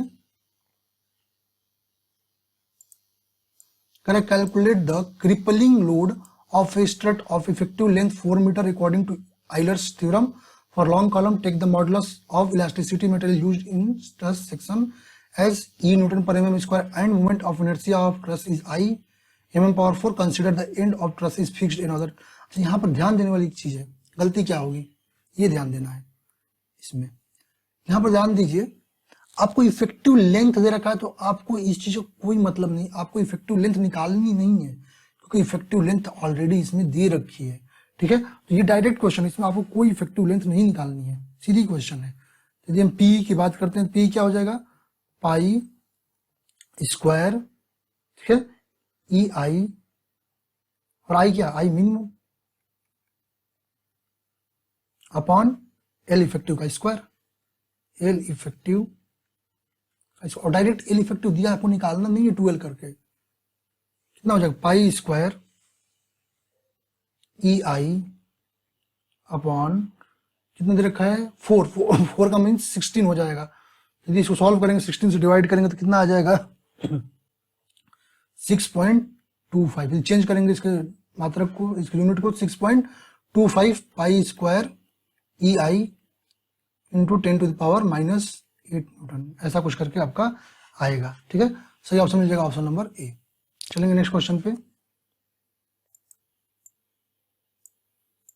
कह रहा pick the odd one out with respect to type of failure of tension member. ठीक है, तो टेंशन मेंबर फेल्यूर के लिए पूछ रखा है। अच्छा, टेंशन मेंबर फेल्यूर की बात करते हैं तो क्या क्या आता है आपका? ग्रॉस सेक्शन फेल्यूर भी टेंशन, ग्रॉस सेक्शन यील्डिंग भी टेंशन मेंबर का फेल्यूर है, ब्लॉक शियर फेल्यूर भी टेंशन मेंबर का है, नेट सेक्शन रप्चर भी टेंशन मेंबर का फेल्यूर है। ठीक है, बट यदि हम बात करते हैं आपका लेटरल टॉर्जनल फ्लेक्सुरल बकनिंग की यदि हम बात करते हैं, ठीक है, तो ये आपका जो है कंप्रेशन मेंबर का फेल्यूर है, ना कि टेंशन मेंबर का। सही ऑप्शन मिल जाएगा ऑप्शन नंबर ए। ऑर्डर वन बताना था। चलेंगे नेक्स्ट क्वेश्चन पे।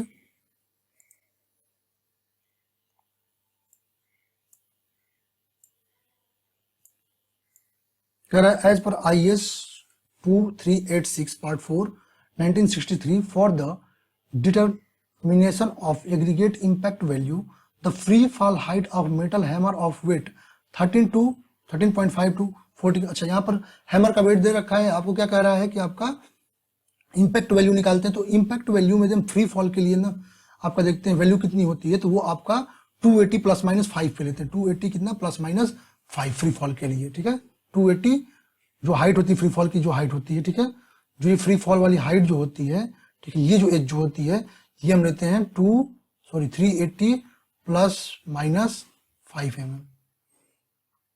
सही ऑप्शन क्या मिल जाएगा? ये भी easy question, option number D. ठीक है, चलेंगे नेक्स्ट क्वेश्चन पे।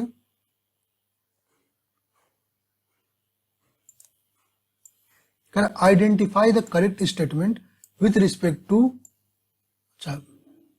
Static indeterminacy for the given truss with hinge support. Okay, अच्छा, यहाँ पे आपको बताना नहीं है, स्टैटिक इंडिटरमिनेसी के बारे में बताना है। ठीक है, तो यदि हम डीएस की बात करते हैं, किसकी? डीएस की बात करते हैं, डीएस की बात करते हैं, कैसे निकालते हैं? m + r - 2j। अब हम मेंबर्स कितने गिन लीजिए, 1 2 3 4 5 6 7 8 9 10 11 मेंबर हैं, प्लस 3 रिएक्शन होते हैं, 3 रिएक्शन -2 ज्वाइंट्स कितने हैं? ठीक है, इसके हम ज्वाइंट्स को काउंट करते हैं। ठीक है, इसमें हम क्या काउंट करना है? ज्वाइंट्स को यदि हम काउंट करते हैं तो कितने ज्वाइंट्स आ रहे हैं? देखिए, 1 ज्वाइंट, 2 ज्वाइंट, 3 4 5 6 ज्वाइंट्स। ठीक है, कितने आ रहे हैं? 6 ज्वाइंट्स आ रहे हैं। चलिए 1 सेकेंड, 6 ज्वाइंट्स हो रहे हैं तो 2 × 6 ज्वाइंट हो रहे हैं हमारे, 2 4 2 6 ज्वाइंट्स आ रहे हैं। 1 2 3 4 5 6 ज्वाइंट्स आ रहे हैं। कितना हो जाएगा? सॉल्व करेंगे तो 2 आएगा। ठीक है, 11 3 14 12 2 आएगा। इसका मतलब स्टैटिक इंडिटरमिनेट है डिग्री 2 डिग्री का ये स्टैटिकली इंडिटरमिनेट स्ट्रक्चर है। सही ऑप्शन ऑप्शन नंबर ए। चलेंगे नेक्स्ट क्वेश्चन पे।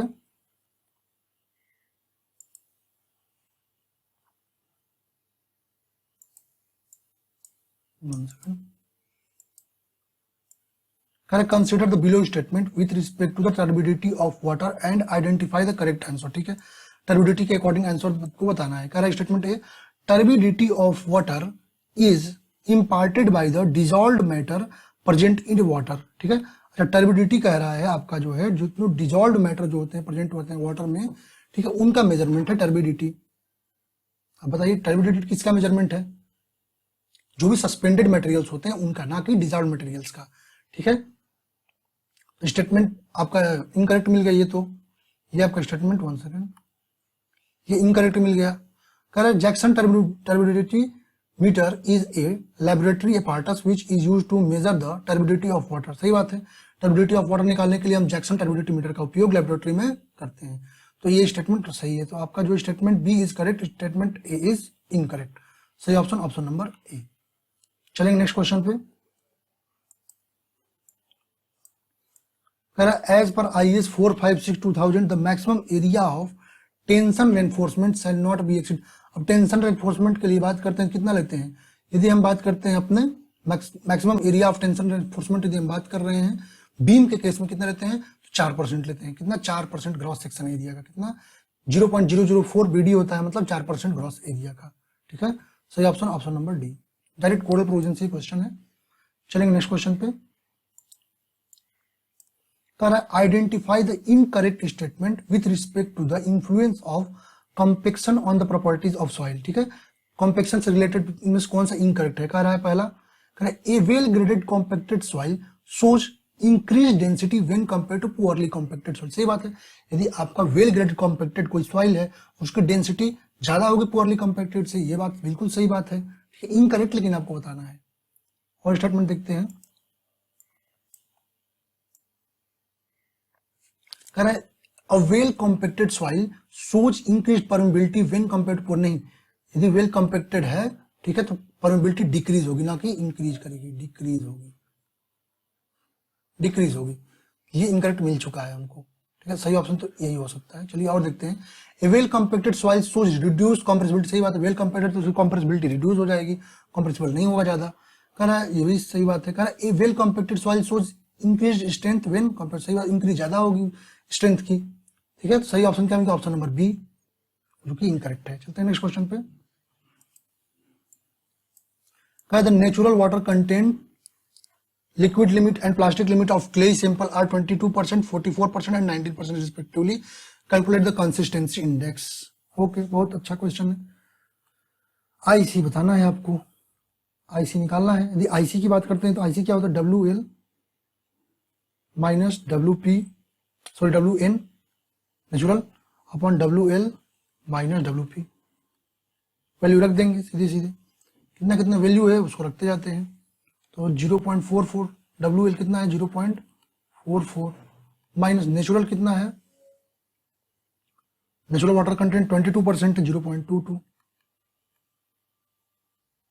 अपॉन आपका 0.44 और प्लास्टिक कितना है आपका 19% 0.19। सॉल्व करेंगे यदि इसको तो आपका आएगा 0.88। कितना आएगा 0.88। सही ऑप्शन ऑप्शन नंबर ए। चलेंगे नेक्स्ट क्वेश्चन पे। अरे 1 सेकेंड,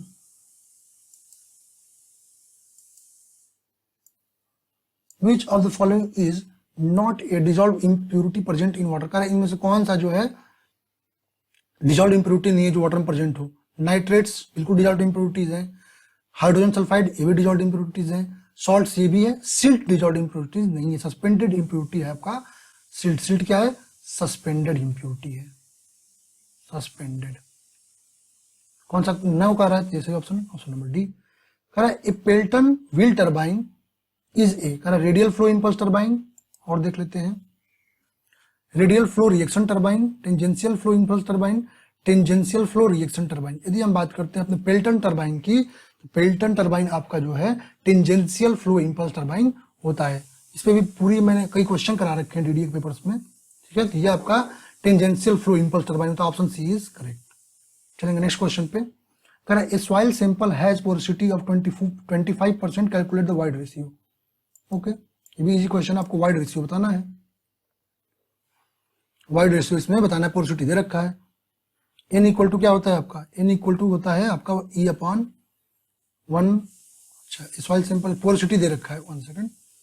अच्छा चलिए ये भी तो पढ़ लीजिए, n इक्वल टू ये होता है, और यदि हमको E निकालनी है E equal to n upon 1 minus n। इस पे सॉल्व कर लेते हैं, तो कितना 25% मीन्स 0.25 ऑन 1 माइनस 0.25।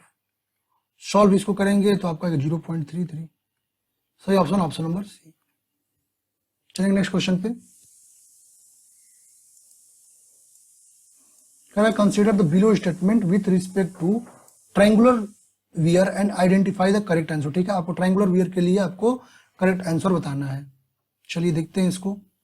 कह रहा है a triangular weir gives less accurate result than a rectangular weir of. नहीं, ट्रायंगुलर वियर जो होता है वो आपको, ये हम बात करते हैं, ठीक है, ट्रायंगुलर वियर की बात करते हैं तो आपका लेस नहीं देता है। ट्रायंगुलर वियर यदि हम बात करते हैं तो ये आपका मोर देता है accurate result as compare to rectangular weir. तो ये स्टेटमेंट रॉन्ग है, ठीक है, ये स्टेटमेंट आपका रॉन्ग है। कह रहा है इन the case of triangular wear with known values of the angle of wear and coefficient of discharge, the height of water over the wear is only data required for computation of discharge। सही बात है, आपको discharge निकालना है तो आप कैसे निकालेंगे, ठीक है, तो आपको डिस्चार्ज क्यों निकालनी है, ये चीजें पता है तो क्यों निकालनी है, ठीक है, क्यों निकालने है, क्यों का निकालते हैं, क्या होता है 8/15 CD अंडर रूट आपका 2GH, ठीक है, अंडर रूट आपका 2GH का पावर कितना होता है 5/2 इंटू 10 5/2। तो ये सब चीजें यदि आपको पता है तो निकालने के लिए हम क्या चाहिए, बस हाइट की जरूरत है। तो ये स्टेटमेंट सही है, तो statement B is correct, statement A is incorrect, option C is correct for this question. चलेंगे नेक्स्ट क्वेश्चन पे, चलते हैं नेक्स्ट क्वेश्चन पे, 1 second.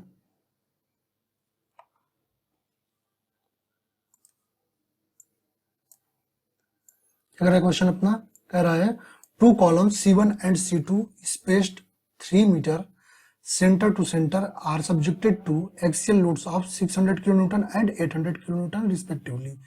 If good soil for the foundation with surface bearing capacity at 200 kN per meter square is available at 2 meter depth below the ground level, identify the type of foundation which is suitable and economical. Assume the width of the footing is restricted 2 metre. Okay, अब यदि इस question की हम बात करते हैं, ठीक है, तो यदि हम बियरिंग कैपेसिटी निकाल रहे हैं, क्या होता है एक्सियल लोड अपन एरिया, ठीक है, डायरेक्ट सॉल्यूशन दे रखा है, एक्सियल अपन लोड अपन एरिया, यहाँ पे एक्सियल लोड आपका 600 का दे रखा है और एरिया के लिए हमको 2 मीटर का आपका जो विड्थ दे रखा है आपका, ठीक है, स्क्वायर दे रखा है। तो यहाँ पे 150 किलोमीटर पर मीटर स्क्वायर आ रहा है और 800 के लिए यदि पूछ रहा है तो आपका 200। अब यहाँ पर यदि 800 से, ठीक है, यदि आपका 200 के इक्वल या उससे नीचे है तो वहां पर हमारे लिए सबसे सूटेबल क्या होगा, आइसोलेटेड फुटिंग को कंस्ट्रक्ट करना। सही ऑप्शन क्या होगा, ऑप्शन नंबर ए, ठीक है, आइसोलेटेड फुटिंग कंस्ट्रक्ट करना वह हमारे लिए सबसे इजी होगा, आइसोलेटेड फुटिंग का कंस्ट्रक्शन। चलते हैं नेक्स्ट क्वेश्चन पे,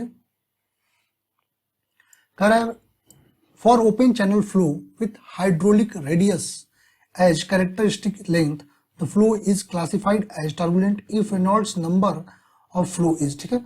अब यहाँ पर किसके लिए कह रहा है, ओपन चैनल फ्लो। ध्यान रखेंगे ओसीएफ के लिए बात करते हैं, रेनॉल्ड नंबर जो है लेमिनार के लिए लेस देन 500, यदि हम बात करें ट्रांजिशन के लिए, ठीक है, तो 500 से लेकर 2000 के बीच में और ग्रेटर देन 2000 होता है किसके लिए, टर्बुलेंट के लिए। पर यदि पाइप फ्लो की बात करते हैं तो लेमिनार के लिए आपका लेस देन 2000, 2000 से लेकर 4000 के बीच ट्रांजिशन होता है और 2000 सॉरी आपका आर ई यदि 4000 से अधिक है तो टर्बुलेंट होता है। यहाँ पर किसके लिए पूछ रखा है, टर्बुलेंट के लिए पूछ रखा है। टर्बुलेंट क्या होगा आपका, ओसीएफ में पूछ रखा है टर्बुलेंट के लिए मोर देन 2000। सही ऑप्शन, ऑप्शन नंबर बी। चलेंगे नेक्स्ट क्वेश्चन पे,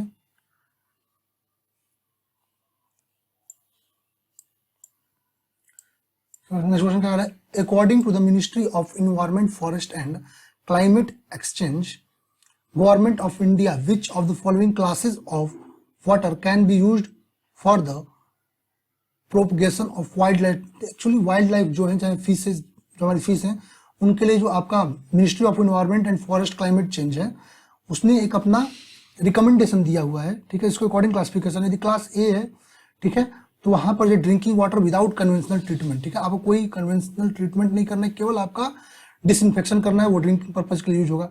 क्लास बी की बात करते हैं तो वाटर जो आउटडोर बाथिंग के लिए यूज में ला सकते हैं। क्लास सी के लिए बात करते हैं, ठीक है, तो यहाँ पर ड्रिंकिंग वाटर कन्वेंशनल ट्रीटमेंट और डिसइंफेक्शन दोनों करना पड़ता है। क्लास डी की बात करते हैं तो ये आपका फिश कल्चर के लिए, उनके लाइफ प्रोग्रेशन के लिए यूज में आता है। और क्लास ई जो है वाटर फॉर इरिगेशन के लिए होता है। तो सही ऑप्शन क्या मिल गया आपको, फिशेज के लिए बात कर रहा है तो फिशेज के लिए हमारा क्या होता है, क्लास डी होता है। तो सही ऑप्शन क्या होगा, ऑप्शन नंबर ए। चलेंगे नेक्स्ट क्वेश्चन पे, consider the below statement with respect to plate girders and identify the correct answer, ठीक है, करेक्ट बताना है। कर the intermediate transverse stiffener increase the buckling resistance of wave caused by shear. When the computed shear stress in the wave of plate girder is less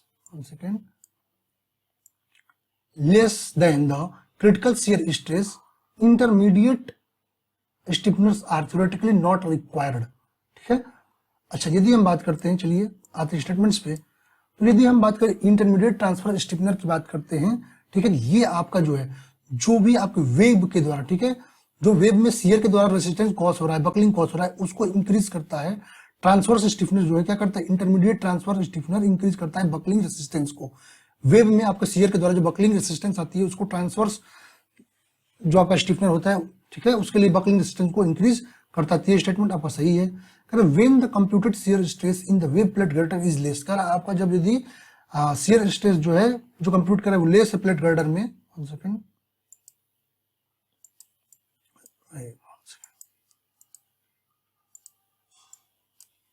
less than the critical shear stress intermediate stiffener, वहां पे कोई intermediate stiffener की जरूरत नहीं होती है, ठीक है। तो ये भी स्टेटमेंट आपका सही है। तो दोनों स्टेटमेंट आपके करेक्ट है। तो both statements are correct, option number B is correct.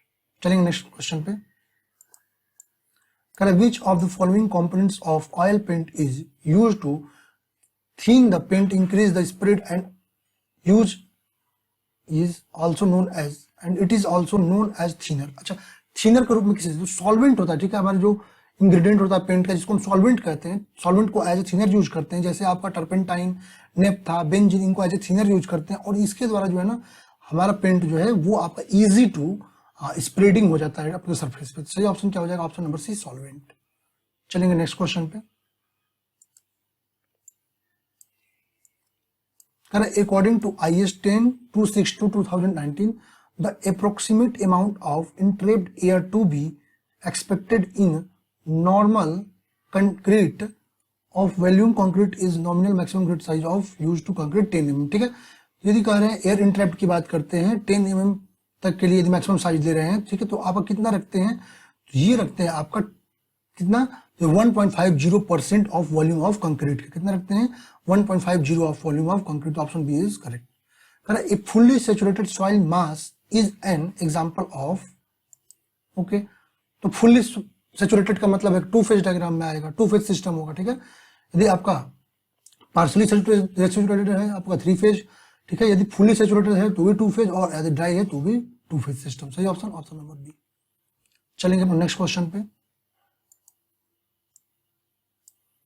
क्या कह रहा है next question, according to IS 1121/1974, the diameter of lateral dimension between lateral dimension of a test of piece of stone used for finding its compressive strength can not be less than. ठीक है, यदि हम बात करते हैं, ठीक है, तो यदि हम अपना, ठीक है, लेटरल डायमेंशन की आपके टेस्ट पीस की बात करते हैं, जब स्टोन के लिए हम टेस्ट कर रहे हैं, तो ये आपका जो रेशियो 1:1 रखते हैं, और इसका डायमेंशन जो होता है, ठीक है, लेटरल डायमेंशन होता है, वो आपका 50 mm से लेस नहीं होना चाहिए। कितने से, 50 mm से पीस की जो है वो डाया लेस नहीं होनी चाहिए। सही ऑप्शन क्या होगा, option number B. Next question क्या कह रहा है, कह रहा है एक cantilever beam of span 3.5 metre is subjected to 2 point load shown in the figure, calculate the slope a point A, take EI as constant throughout in the link. Okay, ये figure दे रखा है, आपको slope बताना है, ठीक है, figure दे रखा है, आपको स्लोप बताना है। तो ये भी इजी क्वेश्चन है, आपको स्लोप निकालने के लिए कोई बहुत ज्यादा मेहनत करने की जरूरत नहीं है, बहुत इजीली निकल जाएगा। 1 सेकंड, ठीक है, यहाँ क्या निकालना है, यहाँ पर हमको स्लोप निकालना है इस क्वेश्चन में। तो आपको पता है थीटा बी क्या हो जाएगा, यहाँ बी के लिए पर निकालते हैं थीटा बी, ठीक है, थीटा बी की यदि हम बात करते हैं तो WL² अपॉन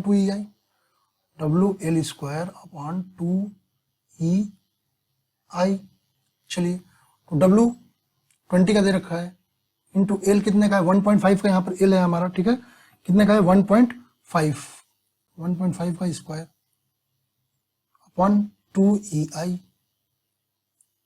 चलिए, यदि इसको हम सॉल्व करते हैं तो इसको सॉल्व करेंगे तो कितना आ जाएगा, इसको सॉल्व करेंगे तो आएगा 22.5 EI अपॉन EI। अब थीटा ए पर आते हैं, कहाँ पर, थीटा ए पर, ठीक है, थीटा ए की बात करते हैं तो क्या हो जाएगा, ये भी WL² upon 2EI means W कितनी है, 10 इंटू L मीन्स यहाँ पर 2 और 1 कितना होगा, 3.5, कितना, 3.5 का स्क्वायर, 3.5 का स्क्वायर अपॉन 2EI प्लस ये 22.5 EI। अब इसको यदि हम सॉल्व करते हैं, ठीक है, टोटल को, तो आया कितना, यह आएगा 83.75 अपॉन EI, और ये आएगा माइनस में। सही ऑप्शन क्या मिल जाएगा यहाँ पर, देखते हैं ऑप्शंस पे आते हैं। सही ऑप्शन मिल गया option number A, option number A. चलेंगे नेक्स्ट क्वेश्चन पे।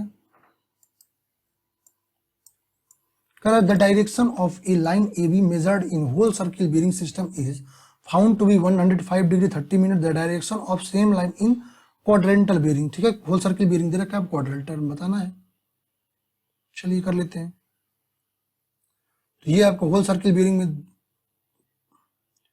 दे रखा है फाउंड टू बी, चलिए ये दे रखा है कितना, इस क्वेश्चन सॉल्व करते हैं। ये हमारा दे रखा है,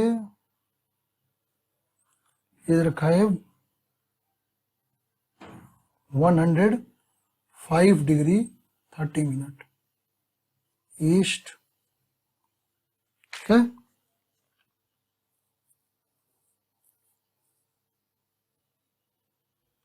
वन सेकेंड, ठीक है। चलिए यहाँ पे आते हैं। तो ये क्या हो गया, नॉर्थ, ये हमारा हो गया साउथ, ये हो गया ईस्ट, ये हो गया वेस्ट। ओके, तो यहाँ पर यदि हम इसको चेंज कर लेते हैं तो ये आपको पता चल जाएगा कितना आएगा। माइनस कर देंगे 180 से, ठीक है, 180 डिग्री 00 मिनट माइनस कर लेंगे तो आ जाएगा वैल्यू कितनी आ जाएगी इसकी, इसकी वैल्यू आ जाएगी आपकी कितना, साउथ, ठीक है, कितना आएगा इसका साउथ 74 डिग्री 30 मिनट ईस्ट। सही ऑप्शन ऑप्शन नंबर ए। चलेंगे नेक्स्ट क्वेश्चन पे।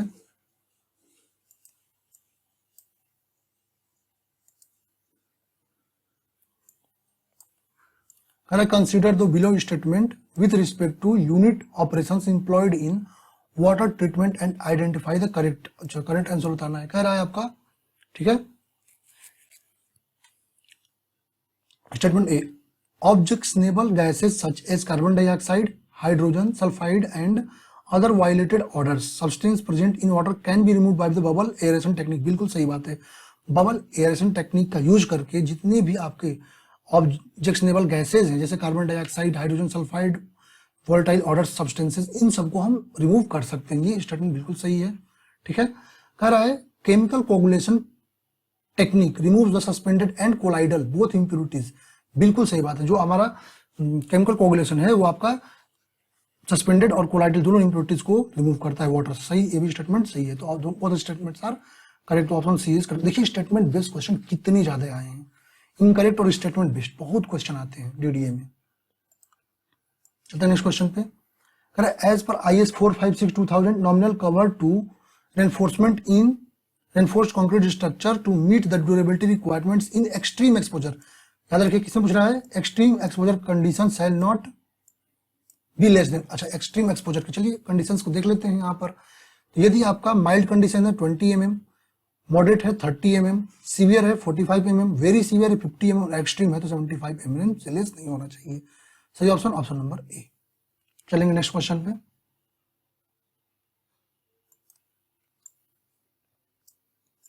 क्या करा हमारा नेक्स्ट क्वेश्चन, कह रहा है एज IS कोड आपका 456/2000 the cross sectional area of longitudinal reinforcement shall be not less than dot dot of the cross sectional area of column and diameter of this bars. अच्छा, यदि हम बात करते हैं cross sectional area longitudinal reinforcement के लिए तो वो आपका, ठीक है, यहाँ पर यदि हम बात करते हैं किसके लिए बात कर रहे हैं, ठीक है, कॉलम के लिए बात कर रहे हैं, ठीक है। तो हमेशा जो लॉन्गिट्यूडिनल रेनफोर्समेंट है, ठीक है, क्या लॉन्गिट्यूडिनल रेनफोर्समेंट जो है वो आप ग्रॉस रेनफोर्समेंट से, ठीक है, आपका 0.8% से लेस नहीं होता। कितने, 0.8% टोटल एरिया से लेस नहीं होती, ये मिनिमम परसेंटेज है, ठीक है। और यदि हम बात करते हैं आपका डायामीटर की बात करते हैं, ठीक है, तो 12 mm से, ठीक है, कितना 12 mm से लेस नहीं होना चाहिए आपका रेनफोर्समेंट का डायामीटर, ठीक है। सही ऑप्शन क्या मिल जाएगा, तो 0.8 और 12, तो आपका ऑप्शन नंबर सी। चलेंगे नेक्स्ट क्वेश्चन पे। The water content in natural soil deposit is found to be 15%. Calculate the degree of saturation. Its void ratio is 0.5. Consider the specific gravity of soil is 2.7. बहुत easy question है भी आपका, ये easy question है। AC into WG पे लगा देंगे, SE equal to WG पे लगा देंगे क्वेश्चन को। ठीक है, क्या पूछ रहा है, the water content in natural salt deposit is found to be 15%, calculate the degree of saturation बताना है, एस बताना है, तो क्या हो जाएगा WG/E। वाटर कंटेंट आपको दे रखा है 15% में 0.15 इंटू जी दे रखी है कितनी, स्पेसिफिक 2.7 दे रखी है, कितनी दे रखी है 2.7 अपॉन ई कितनी दे रखी है 0.50 इंटू 100% में पूछ रखा है। इसको सॉल्व करेंगे तो आएगा 90, सॉरी इसको सॉल्व करेंगे कितना 81% आएगा, 81%। सही ऑप्शन क्या मिल गया इसका, ऑप्शन नंबर बी। चलेंगे नेक्स्ट क्वेश्चन पे।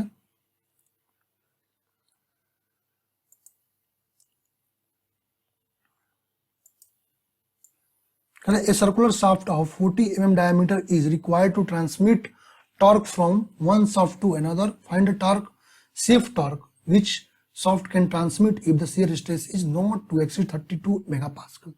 चलिए इक्वेशंस को लाइए यहाँ पर टॉर्क के लिए। आपको पता है क्या होता है आपका T/J इक्वल टू आपका क्या होता है tau upon R, tau upon R. हमको क्या निकालना है, टी फाइंड करनी है, यहाँ पर आपको टी फाइंड करनी है ना, क्या कर रहा है, find the safe torque. Okay, circular shaft 40 mm diameter required transmit torque from one shaft to another. Find which shaft can transmit if shear stress is not exceed 32. ये क्वेश्चन है। T equal to J, ठीक है, पहले tau की value कितनी दे रखी है 32, tau की वैल्यू दे रखी है। पोलर मूवमेंट ऑफ इनर्ट से J कैसे निकालते हैं, यही पता है आपको, J कितना π/32 d स्क्वायर, d की वैल्यू कितनी दे रखी है आपकी 40 mm, 40 स्क्वायर अपॉन R20 हो जाएगा। इसको सॉल्व कर लेंगे तो इसको सॉल्व करेंगे तो आपकी जो वैल्यू आएगी सॉल्व करने पे वो आएगी आपकी कितनी, इसको एक बार सॉल्व करते हैं तो इसकी वैल्यू आएगी हमारी 1.28 पाई इंटू 10⁵ न्यूटन पर mm। सॉल्व करने पे इसकी वैल्यू आ जाएगी। ठीक है, सही ऑप्शन मिल गया, ऑप्शन नंबर सी। चलेंगे नेक्स्ट क्वेश्चन पे। According to IS 122-269/2013, insoluble residues in OPC 53 grade cement shall not be greater than। ठीक है, यदि हम बात करते हैं अपने OPC सीमेंट में, ठीक है, तो उसमें जो भी इनसॉल्यूबल जो रेसिड्यूज बचते हैं, ठीक है, उसका जो है क्वांटिटी जो है ना वो आपका जो है 4% से जो है, ठीक है, ज्यादा नहीं होनी चाहिए, 4% से ज्यादा नहीं होनी चाहिए। सही ऑप्शन क्या मिल जाएगा, ऑप्शन नंबर सी। चलेंगे नेक्स्ट क्वेश्चन पे। Calculate the target mean compressive strength at 28 days for M25 grade concrete if the assumed standard deviation is 4। बहुत इजी क्वेश्चन है। ठीक है, आपको पता है क्या होता है टारगेटेड मीन स्ट्रेंथ, आपको बताना है, FM बताना है। FM इक्वल टू क्या होता है आपका FC के प्लस 1.65 सिग्मा, 1.65 सिग्मा। वैल्यू रख देते हैं FC के कितने दे रखा है 25 प्लस 1.65 इंटू सिग्मा दे रखा है 4। ठीक है, 4 का सिग्मा दे रखा है, 4 का सिग्मा दे रखा है, तो आपको सही ऑप्शन क्या मिल जाएगा, यहाँ पर सॉल्व करेंगे एक बार इसको, तो इसको सॉल्व करेंगे तो कितना मिलेगा 31.60। सही ऑप्शन ऑप्शन नंबर सी। चलता है नेक्स्ट क्वेश्चन पे।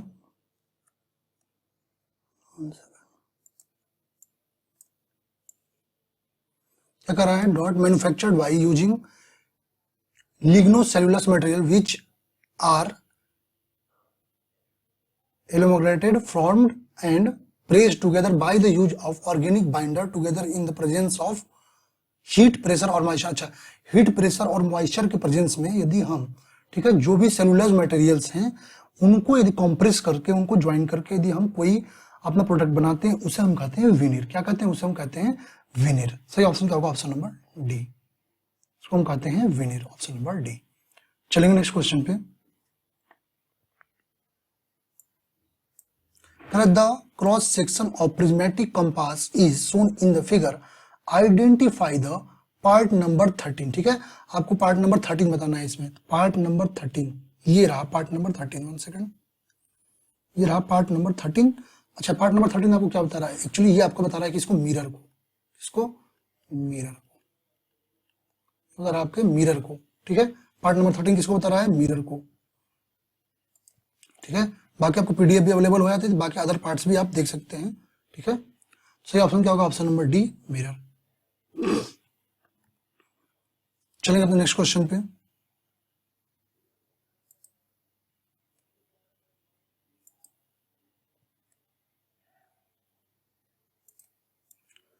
विच of the following is not the rule expected bye fine aggregate in concrete? इनमें से कौन सा जो है फाइन एग्रीगेट का रोल नहीं है कॉन्क्रीट में? कह रहा है आपका fill the voids between coarse aggregates, कह रहा है कोर्स एग्रीगेट के बीच के वाइड्स को फिल करना। और क्या कह रहा है? Improve workability of concrete, concrete की वर्केबिलिटी को इंप्रूव करना। React with cement to form calcium silicate hydrate gel, no, ये हमारा कोर्स एग्रीगेट का काम नहीं है। ये आपका जो बॉक्स कंपाउंड्स में जो हमारे होते हैं उनका ये काम है, तो ये काम हमारे फाइन एग्रीगेट का नहीं है। Make the concrete stiff and dense, बिल्कुल काम है ये हमारे। सही ऑप्शन क्या होगा? सही ऑप्शन ऑप्शन नंबर सी। चलेंगे नेक्स्ट क्वेश्चन पे। सेकंड,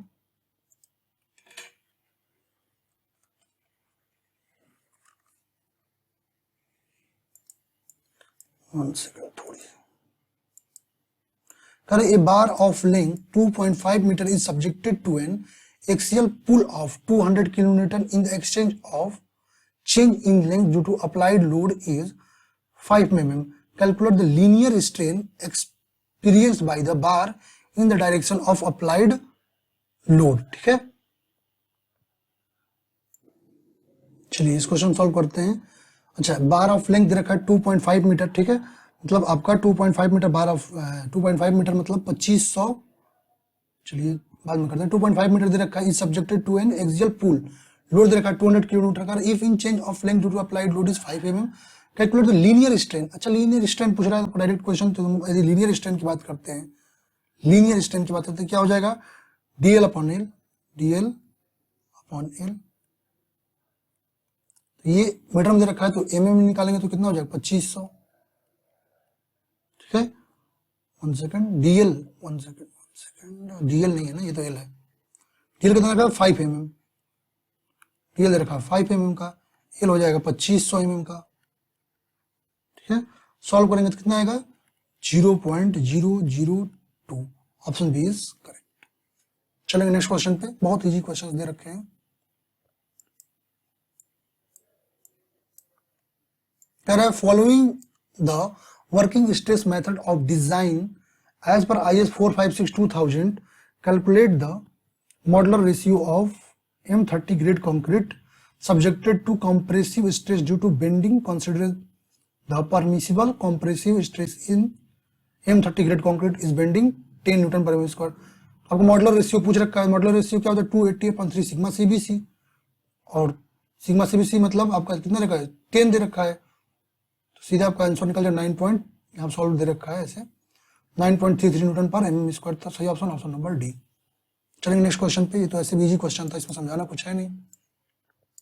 करे which of the following expression is correct to calculate the correction of curvature, ठीक है। करेक्शन ऑफ कर्वेचर आपको कैलकुलेट करना है, ठीक है। Correction of curvature in levelling where D is the distance sighted measure in kilometre, ठीक है। आपको यहाँ क्या बताना है? आपको बताना है आपको करेक्शन ऑफ कर्वेचर। यदि हम करेक्शन ऑफ कर्वेचर की बात करते हैं तो उसका फॉर्मूला क्या होता है? 0.07849 d²।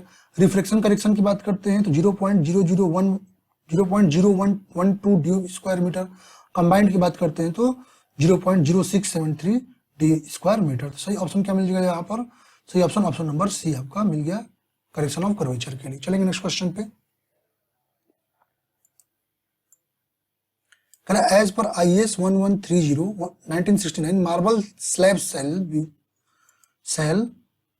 B supplied with the thickness the range. अच्छा, मार्बल स्लैब की पूछ रहा है, आपका रेंज पूछ रहा है, वो कितने थिकनेस की रेंज होती है। मार्बल स्लैब के थिकनेस की रेंज की बात करते हैं, ठीक है। एज पर IS 1969 वो होता है 20 to 150 mm, ठीक है। 20 to 150 mm सही ऑप्शन ऑप्शन नंबर ए। चलते हैं नेक्स्ट क्वेश्चन पे। Which of the following is not a grading characteristic estimated from the particle size distribution curve of. अच्छा, जब हम पार्टिकल डिस्ट्रीब्यूशन साइज का अपना निकालते हैं कर्व का, तो इसमें कौन सा ग्रेडिंग में यूज में नहीं लाया जाता है? करें इफेक्टिव साइज यूज में लाते हैं, ग्रेडिंग के लिए इफेक्टिव साइज यूज में लाते हैं। ठीक, कॉन्फिशिएंट ऑफ कर्वेचर बिल्कुल, कॉन्फिशिएंट ऑफ यूनिफॉर्मिटी यूज करते हैं, कॉन्फिशिएंट ऑफ कंप्रेसिबिलिटी यूज नहीं करते। सही ऑप्शन क्या होगा? Option number D. कौन सा यूज नहीं करते हैं? तो coefficient of compressibility, option number D is correct. चलेंगे नेक्स्ट क्वेश्चन पे।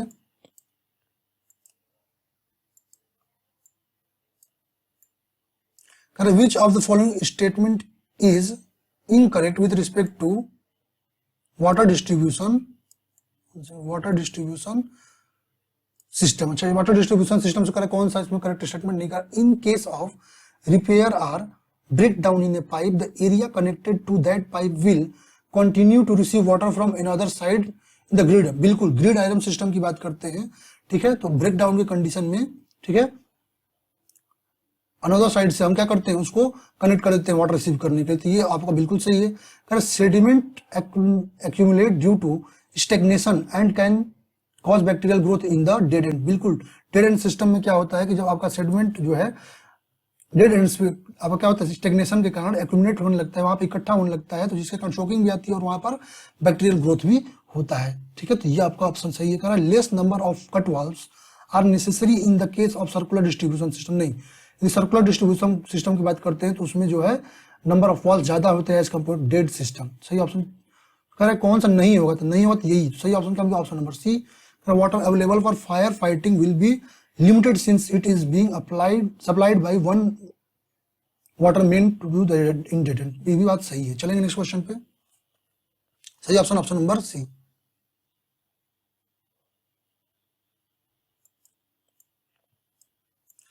Which of the following type of vibrator is suitable for compacting screed concrete layer laid on existing floor with a thickness of less than 20 cm? अच्छा, less than 20 centimetre thickness के concrete के layer के लिए कौन सा vibration आप compacting के लिए सही में यूज में लाते हैं? तो यदि हम बात करते हैं, यदि 15 सेंटीमीटर से लेस की बात करते हैं, तो यहाँ पर हम सरफेस वाइब्रेटर का यूज करते हैं। ठीक है, सरफेस वाइब्रेटर की बात यूज करते हैं। ठीक है, और ये आपका रूफ स्लैब इन सब के लिए यूज में लाते हैं।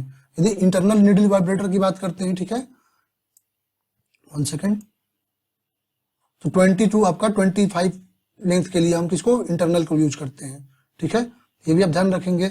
हमारा कितना देर का है 20, लेस देन 20 का, लेस देन 20 हमारा सरफेस वाइब्रेटर को यूज में लाएंगे। सही ऑप्शन क्या होगा? Option number A. चलेंगे नेक्स्ट क्वेश्चन पे।